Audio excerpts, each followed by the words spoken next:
आगामी 28 जुलाई से शुरू हो रहे विधानसभा के मानसून सत्र के सुचारू संचालन को लेकर स्पीकर ने की सर्वदलीय बैठक। वरीय अधिकारियों के साथ बैठक में दिए कई निर्देश। राज्यपाल सीपी राधाकृष्णन ने पथ निर्माण विभाग के अधिकारियों के साथ की बैठक। रांची के सहजानंद चौक से जज कॉलोनी तक प्रस्तावित एलिवेटेड रोड के निर्माण की रूपरेखा की ली जानकारी। राष्ट्रीय शिक्षा नीति का प्रभावी क्रियान्वयन करने वाला झारखंड का पहला विश्वविद्यालय बना सीयूजे। विश्वविद्यालय के 18 विभागों में मल्टी डिसिप्लिनरी मोड में पंचवर्षीय एकीकृत पाठ्यक्रम हुए शुरू।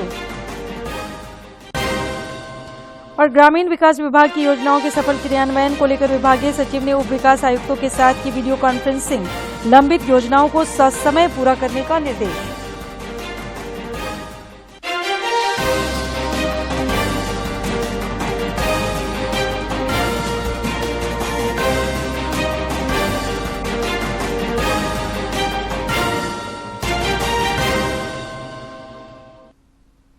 नमस्कार, खबरें झारखंड में आपका स्वागत है।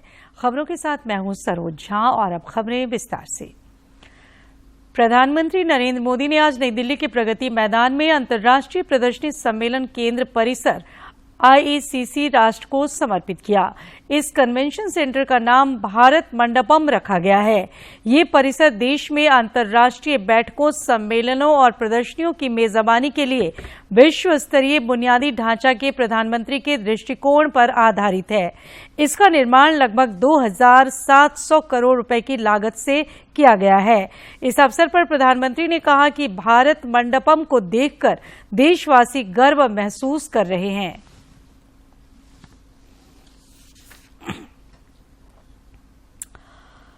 इससे पहले प्रधानमंत्री नरेंद्र मोदी ने परिसर में पूजा अर्चना की और सम्मेलन केंद्र के निर्माण में लगे श्रमजीवियों का अभिनंदन किया।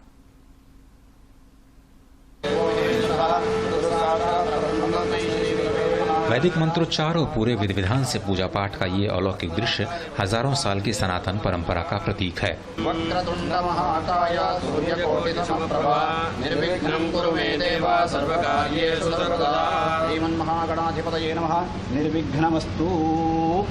ग्राम देवता और नगर देवता का आह्वान कर संपूर्ण जगत के कल्याण की कामना ऐसे समय में की गई जब भारत विश्व पटल पर अपनी गहरी छाप छोड़ रहा है।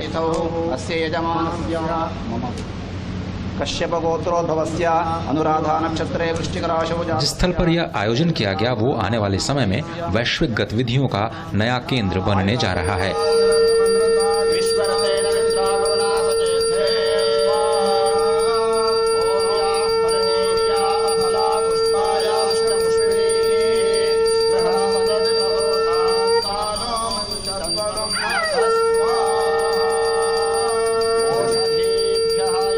इसका वास्तुशिल्प भारतीय परंपराओं से प्रेरित है।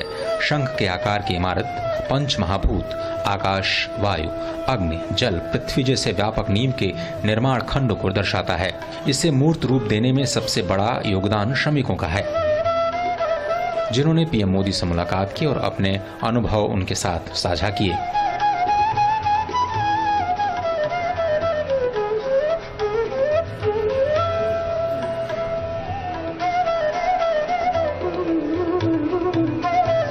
IECC कॉम्प्लेक्स को बड़े आयोजनों के लिए विकसित किया गया है। यह दुनिया की शीर्ष प्रदर्शनी और सम्मेलन परिसरों में एक है। यह आत्मनिर्भर भारत की भावना के साथ भारत की आर्थिक और प्रौद्योगिकी उत्कृष्टता की खोज का प्रतीक भी है और नए भारत के निर्माण की दिशा में एक बड़ा कदम। ब्यूरो इनपुट्स के साथ अरुण शर्मा और गिरीश निशाना की रिपोर्ट, DD न्यूज। लोकसभा में पहले स्थगन के बाद दोपहर 12 बजे सदन की कार्रवाई शुरू होने पर कांग्रेस के गौरव गोगोई ने सरकार के खिलाफ अविश्वास प्रस्ताव पेश किया। लोकसभा अध्यक्ष ओम बिरला ने प्रस्ताव को स्वीकार करते हुए कहा कि वे सभी राजनीतिक दलों के नेताओं के साथ विचार विमर्श के बाद प्रस्ताव पर चर्चा के लिए समुचित समय के बारे में जानकारी देंगे। गौरव गोगोई द्वारा लाए गए इस अविश्वास प्रस्ताव को लोकसभा अध्यक्ष ओम बिरला ने चर्चा के लिए स्वीकृति दे दी। ओम बिरला ने प्रस्ताव को अनुमति देते हुए कहा कि प्रस्ताव पर चर्चा का दिन सभी पार्टियों के नेताओं से बात करके तय किया जाएगा। माननीय सदस्यगण, मुझे सदन को सूचित करना है कि मुझे श्री गौरव गोगोई से नियम 198 के अंतर्गत मंत्रिपरिषद में अविश्वास प्रस्ताव प्राप्त हुआ है। मैं श्री गौरव गोगोई से सदन की अनुमति प्राप्त करने के लिए अनुरोध करता हूं। प्रस्ताव इस प्रकार है। ये सभा मंत्रिपरिषद में विश्वास का अभाव प्रकट करती है। श्री गोगोई कृपया सदन की अनुमति प्राप्त करें। मणिपुर हिंसा मुद्दे पर संसद के दोनों सदनों की कार्रवाई आज भी लगातार बाधित हुई। हंगामे के चलते पहले लोकसभा की कार्रवाई 2 बजे तक और फिर दिन भर के लिए स्थगित कर दी गई। बाधित होती रही। हंगामे के बीच लोकसभा की कार्यवाही को पहले दोपहर 12 बजे, फिर 2 बजे और उसके बाद सदन की कार्यवाही को दिन भर के लिए स्थगित कर दिया गया। लोकसभा ने वन संरक्षण संशोधन विधेयक 2023 को पारित कर दिया है। इस विधेयक में वन भूमि जंगलों के प्रबंधन से जुड़े नियमों में कई संशोधन के प्रावधान प्रस्तावित हैं। लोकसभा में विधेयक के पेश करने के बाद इस पर चर्चा के दौरान वन, पर्यावरण एवं जलवायु मंत्री भूपेंद्र यादव ने कहा कि नियमों में ये बदलाव देशहित में किया गया है। मैं पूछना चाहूंगा कि झारखंड में अगर फॉरेस्ट की ऐसी राजस्व भूमि के रूप में दर्ज अगर कोई विद्यालय है और लड़कियों का विद्यालय है तो वहां पर बिना परमिशन के शौचालय भी नहीं बना सकते थे। अतएव हमारे जो अनुसूचित जनजाति क्षेत्र में जो पब्लिक यूटिलिटी के विकास के कार्य हैं उसको पूरा करने के लिए इस बिल को अब समय अनुकूल बनाने के लिए संशोधन किया जा रहा है। इससे पहले आज लोकसभा में अहम विधायी कार्य के तहत 6 विधेयक पेश किए गए, जिसमें जम्मू कश्मीर से जुड़े 3 विधेयक शामिल हैं। जनजातीय मामलों के केंद्रीय मंत्री अर्जुन मुंडा ने संविधान जम्मू और कश्मीर अनुसूचित जनजाति आदेश संशोधन विधेयक पेश किया। इसके अलावा जन्म एवं मृत्यु पंजीकरण संशोधन विधेयक 2023 सहित अन्य विधेयक पेश किए गए। संशोधन करने वाला विधेयक है। वहीं केंद्रीय मंत्री प्रहलाद जोशी ने लोकसभा में खान और खनिज विकास और विनियमन संशोधन विधेयक 2023 पेश किया। केंद्रीय मंत्रिमंडल ने 12 जुलाई को विधेयक के प्रारूप को मंजूरी दी थी। यह निजी क्षेत्र को लिथियम जैसे महत्वपूर्ण खनिजों के इधर राज्यसभा में भी विपक्षी दलों का मणिपुर मुद्दे पर विरोध जारी रहा। हंगामे के बीच सदन में प्रश्नकाल चलता रहा। बाद में सदन की कार्रवाई कल तक के लिए स्थगित करनी पड़ी। बाद दोपहर 2 बजे कार्रवाई शुरू होते ही विपक्ष ने हमेशा की तरह हंगामा शुरू कर दिया, लेकिन उपसभापति पर इसका कोई असर नहीं हो पाया। विपक्षी सदस्य मणिपुर मुद्दे पर नियम 267 के तहत चर्चा की मांग कर रहे हैं, जबकि सभापति इस मुद्दे पर नियम 176 के तहत चर्चा की रूलिंग दे चुके हैं। मणिपुर मुद्दे पर चर्चा की मांग पर सरकार के रुख को लेकर विपक्षी सदस्यों ने राज्यसभा से वॉकआउट भी किया। सदन में जारी हंगामे के बीच राज्यसभा की कार्यवाही दिन भर के लिए स्थगित कर दी गई। नागर विमानन मंत्री ज्योतिरादित्य सिंधिया ने कहा है कि झारखंड में ग्रीनफील्ड हवाई अड्डे के निर्माण के लिए राज्य सरकार से अभी कोई प्रस्ताव प्राप्त नहीं हुआ है। राज्यसभा सदस्य दीपक प्रकाश के एक सवाल पर श्री सिंधिया ने कहा कि झारखंड के देवघर में एक हवाई अड्डे का निर्माण 2022 में 400 करोड़ रुपए की लागत से कराया गया है। इसके अलावा बोकारो, दुमका, जमशेदपुर, हजारीबाग और डाल्टनगंज के हवाई अड्डे के पुनरुद्धार के लिए पहचान की गई है, जिनमें जमशेदपुर हवाई अड्डे से 31 जनवरी 2023 को प्रचालन शुरू हो चुका है। बोकारो और दुमका हवाई अड्डों के विकास का कार्य पूरा हो चुका है। इन हवाई अड्डों की लाइसेंस प्रक्रिया के लिए कदम उठाए जा रहे हैं। विधानसभा अध्यक्ष रविंद्र नाथ महतो ने आज आगामी 28 जुलाई से शुरू हो रहे मानसून सत्र को लेकर सर्वदलीय बैठक के अलावा राज्य सरकार के आला अधिकारियों और प्रेस सलाहकार समिति के साथ अलग अलग बैठकें की। विधानसभा अध्यक्ष रविंद्र नाथ महतो के कार्यालय कक्ष में मानसून सत्र को लेकर आयोजित सर्वदलीय बैठक में सुचारू रूप से सदन के संचालन पर चर्चा हुई। अध्यक्ष ने सदस्यों से सत्र के समय का सदुपयोग करने का आग्रह किया। वहीं सदस्यों ने अध्यक्ष को कई सुझाव दिए। सदन को सुचारू रूप से संचालन करने में, चलाने में मदद करें, सहयोग करें आसन को। और हमको लगता है कि जहां तक माननीय सदस्य पक्ष और विपक्ष के आसन को इतना सहयोग निश्चित रूप से करते हैं, तभी हम लोग विधानसभा की कार्रवाई को सुचारू रूप से चला पाते हैं। इससे पहले अध्यक्ष ने राज्य सरकार के विभागीय सचिवों के साथ बैठक कर कई दिशा निर्देश दिए। उन्होंने इस सत्र के दौरान विधि व्यवस्था का ठोस प्रबंधन करने के साथ साथ सदस्यों के प्रश्नों का लिखित जवाब समय पर उपलब्ध कराने का निर्देश दिया।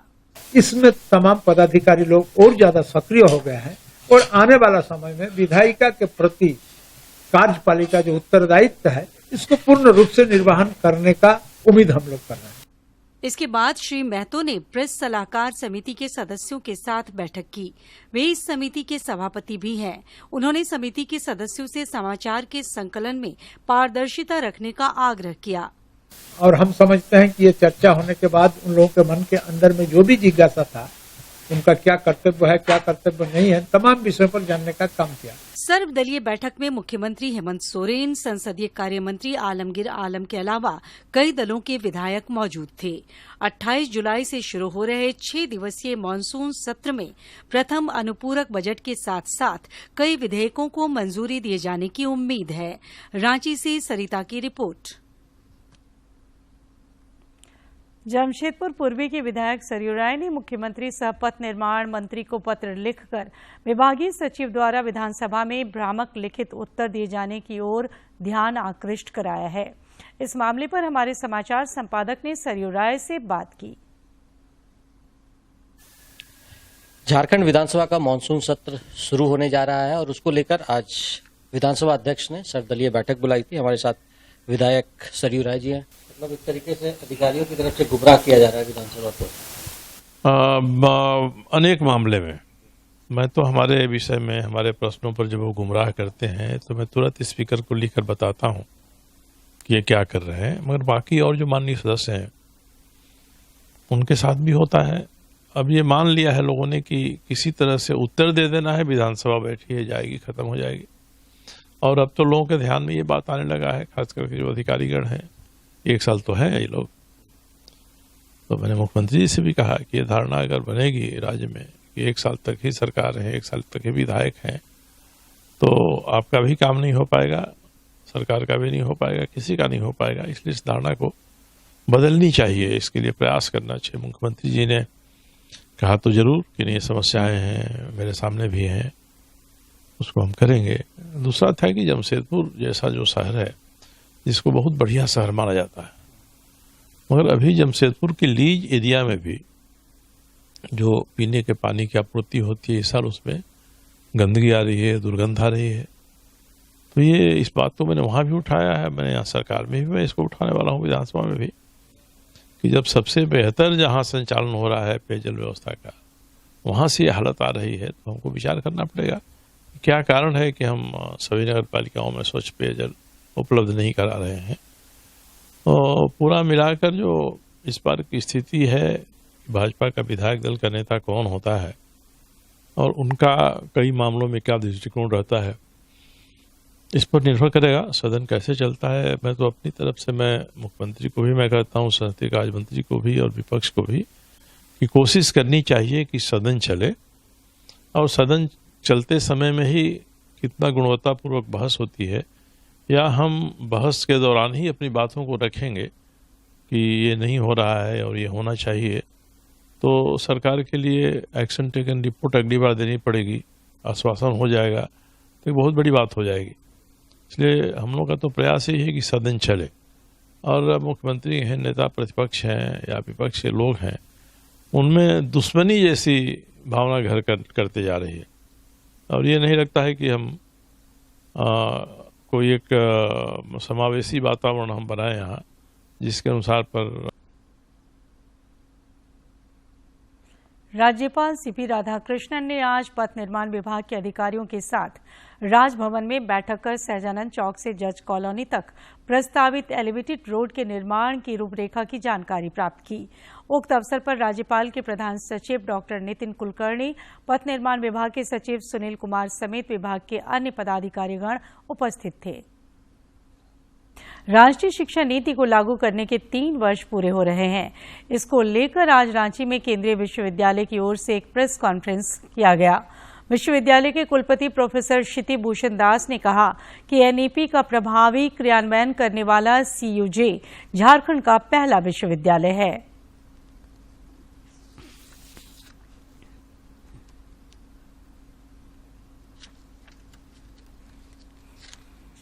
ये पहला विश्वविद्यालय है झारखंड स्टेट का जिन्होंने इसको अपनाया और इम्प्लीमेंट किया।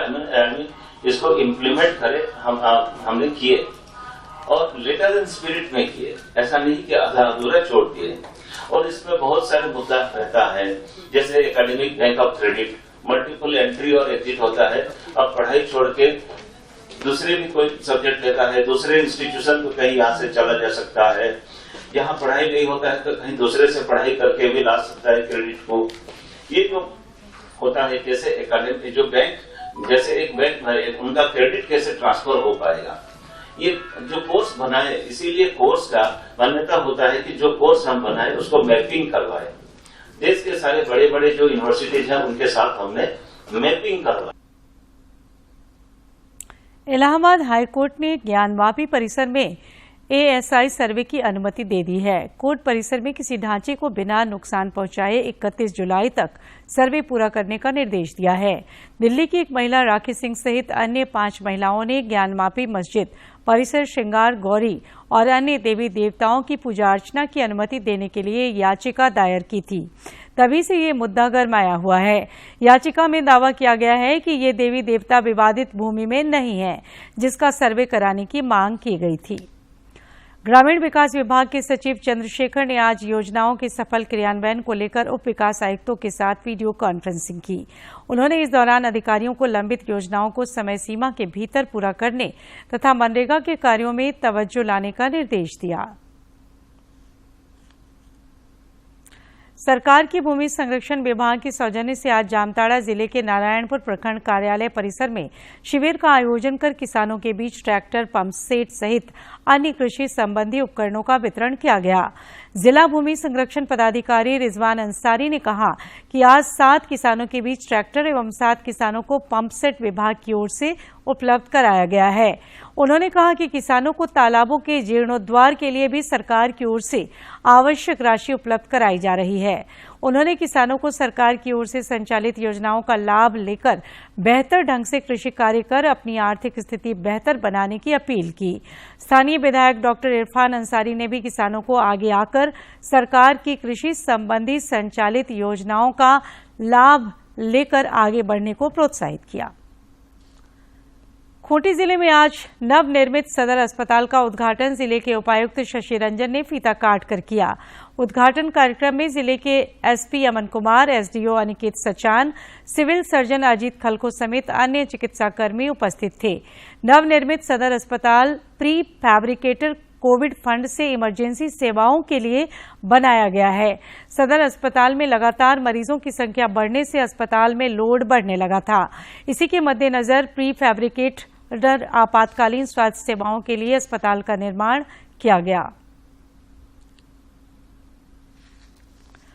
राज्यपाल सीपी राधाकृष्णन ने आज कारगिल विजय दिवस के अवसर पर दीपाटोली रांची स्थित झारखंड युद्ध स्मारक जाकर वहां पुष्प चक्र अर्पित किया एवं वीर शहीदों को नमन करते हुए श्रद्धांजलि दी। उक्त अवसर पर GOC 23 infantry division major general Vikas Kumar Chaudhary समेत अन्य सैन्य अधिकारीगण व कर्मीगण उपस्थित थे। राज्यपाल महोदय ने सेना के सभी अधिकारियों व जवानों से मिलकर संवाद किया तथा इस डिवीजन के शौर्य व पराक्रम से अवगत होकर अभिभूत हुए। उन्होंने सभी को कारगिल विजय दिवस की शुभकामनाएं दी। हजारीबाग में गोंदलपुरा खनन परियोजना के तहत अदानी फाउंडेशन द्वारा बड़कागांव प्रखंड के विभिन्न गांवों में उन्नति और विकास के कार्य लगातार किए जा रहे हैं। सामाजिक दायित्व के निर्वहन के क्रम में अदानी फाउंडेशन ने हजारीबाग जिले के बड़कागांव प्रखंड के ग्रामीण इलाकों में विकास की नई परिभाषा गढ़ी है। गांव में शिक्षा, स्वास्थ्य, आधारभूत संरचना, विकास और मूलभूत सुविधाओं के क्षेत्र में बेहतर कार्य किया गया है।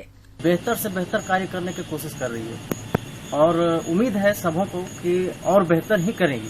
अभी हाल ही में अदानी फाउंडेशन ने ग्रामीणों के बीच निःशुल्क मानसून किट का वितरण किया। इसके अलावा फाउंडेशन ने महुगाई कला पंचायत में 10 ब्रांडेड नए पंखे लगाए। किसानों को बहुत सारे लाभ मिल रहा है। फाउंडेशन द्वारा स्वास्थ्य शिविर के माध्यम से बच्चों, महिलाओं और बुजुर्गों को निःशुल्क उपचार और दवाएं भी उपलब्ध कराई जा रही हैं। इसके अलावा अदानी फाउंडेशन ने 130 टीबी रोगियों को गोद लिया।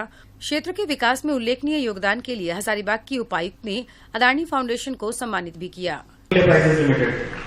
अडानी फाउंडेशन युवाओं के लिए कौशल निर्माण के साथ साथ उन्हें रोजगार से जोड़ने पर भी ध्यान केंद्रित कर रहा है। फाउंडेशन ने पिछले दिनों क्षेत्र के ग्रामीणों के बीच खाद और बीज का भी वितरण किया। बच्चों को पढ़ाई पे ध्यान और मरीजों के लिए health camp. Adani enterprises limited के चीफ ऑफ क्लस्टर अफरोज ने बताया कि इलाके में ग्रामीणों के लिए लगातार जन कल्याण के कार्य किए जा रहे हैं। पूरे बड़कागांव ब्लॉक में शिक्षा, स्वास्थ्य, आजीविका, स्किल डेवलपमेंट और बुनियादी ढांचे के विकास के लिए लगातार काम कर रहा है। हमारी कोशिश है कि हम अपने CSR कार्यक्रमों के तहत समाज के हर व्यक्ति तक पहुंचे।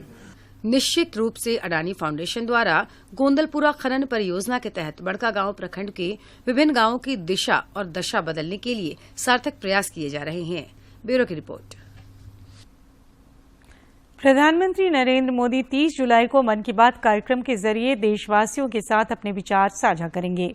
प्रधानमंत्री ने इस कार्यक्रम के लिए लोगों से अपने सुझाव देने का आग्रह किया है। मन की बात है जन जन की, संघर्षों के कुछ किस्से, कहानी कुछ सफलताओं की, अनकही विरासत की, उम्मीदें नए भारत की। महीने के आखिरी रविवार का रहता है इंतजार। ब्रह्मपुत्र के घाट से हिमालय के विस्तार तक होती है मन की बात प्रधानमंत्री के साथ। तो सुनिए, इस महीने 30 जुलाई सुबह 11 बजे मन की बात आकाशवाणी और दूरदर्शन के सभी चैनलों पर। आप भी माननीय प्रधानमंत्री के मन की बात का हिस्सा बन सकते हैं। इसके लिए आप अपने सुझाव post box number 111 Akashvani Delhi पर भेज सकते हैं। नमो ऐप या माई गॉव के ओपन फोरम में पोस्ट कर सकते हैं। तो याद रखें, रविवार 30 जुलाई सुबह 11 बजे मन की बात। और अब कुछ खबर राज्य के विभिन्न जिलों से।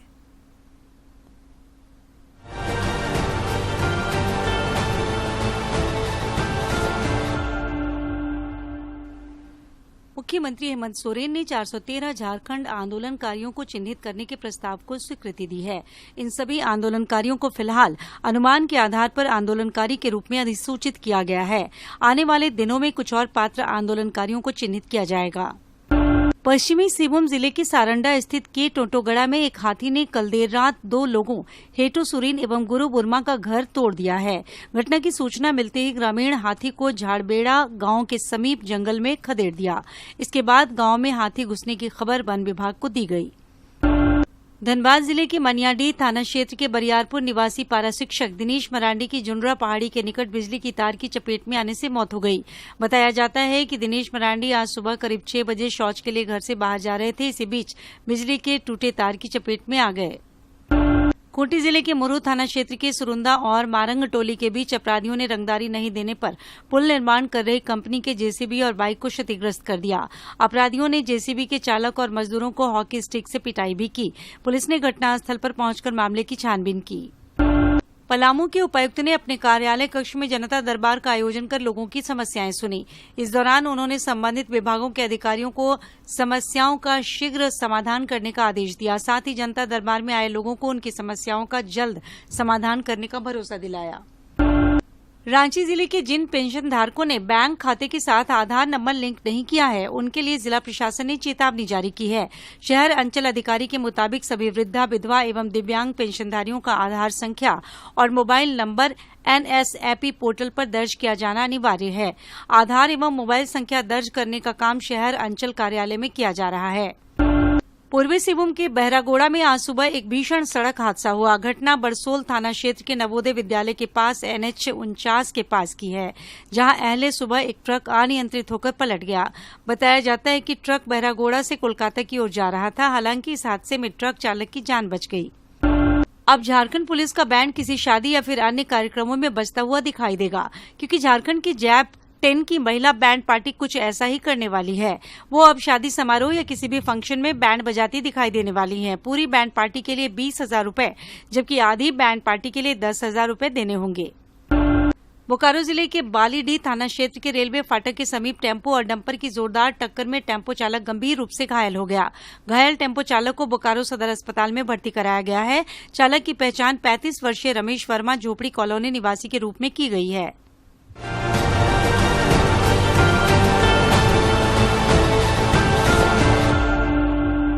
और अब मौसम। राजधानी रांची समेत राज्य भर में 28 जुलाई से मानसून में तेजी आने की संभावना व्यक्त की गई है। इससे पहले 27 जुलाई तक राज्य के अलग अलग हिस्सों में हल्के से मध्यम दर्जे की बारिश हो सकती है। इस दौरान वज्रपात की चेतावनी भी जारी की गई है। मौसम विज्ञान केंद्र रांची के वैज्ञानिक अभिषेक आनंद ने बताया कि बंगाल की खाड़ी में बने साइक्लोनिक सर्कुलेशन की वजह से मानसून में तेजी की उम्मीद है। ऑर्किड मेडिकल हॉस्पिटल और आइरिस हॉस्पिटल के सौजन्य से दूरदर्शन परिसर में निःशुल्क जांच शिविर का आयोजन किया गया।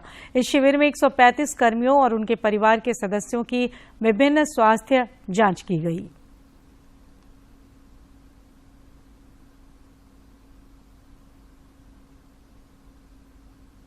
और अब एक नजर डालते हैं प्रमुख शहरों के आज के तापमान पर। राजधानी रांची का अधिकतम तापमान 28.6 और न्यूनतम तापमान 23 डिग्री सेल्सियस रिकॉर्ड किया गया।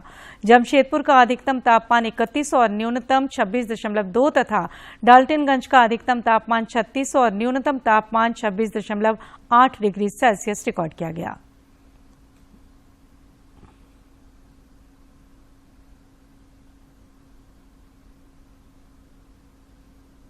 गिरिडीह जिला लगातार दूसरी साल मानसून की बेरुखी का शिकार होता नजर आ रहा है।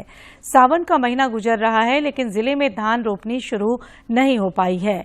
इस साल भी वर्षापात कम होने से सुखाड़ का साया मंडराने लगा है।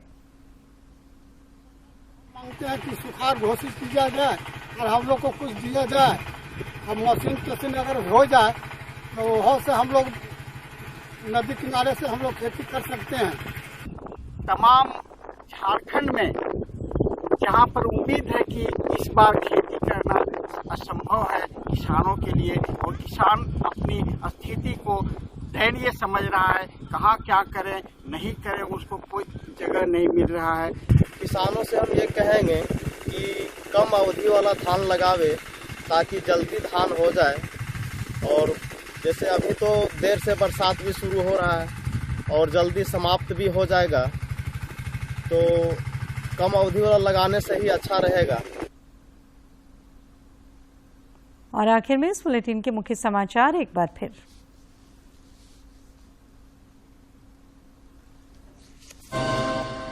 आगामी 28 जुलाई से शुरू हो रहे विधानसभा के मानसून सत्र के सुचारू संचालन को लेकर स्पीकर ने की सर्वदलीय बैठक। वरीय अधिकारियों के साथ बैठक में दिए कई निर्देश। राज्यपाल सीपी राधाकृष्णन ने पथ निर्माण विभाग के अधिकारियों के साथ की बैठक। रांची के सहजानंद चौक से जज कॉलोनी तक प्रस्तावित एलिवेटेड रोड के निर्माण की रूपरेखा की ली जानकारी। राष्ट्रीय शिक्षा नीति का प्रभावी क्रियान्वयन करने वाला झारखंड का पहला विश्वविद्यालय बना सीयूजे। विश्वविद्यालय के 18 विभागों में मल्टी डिसिप्लिनरी मोड में 5 वर्षीय एकीकृत पाठ्यक्रम हुए शुरू। और ग्रामीण विकास विभाग की योजनाओं के सफल क्रियान्वयन को लेकर विभागीय सचिव ने उप विकास आयुक्तों के साथ की वीडियो कॉन्फ्रेंसिंग। लंबित योजनाओं को ससमय पूरा करने का निर्देश।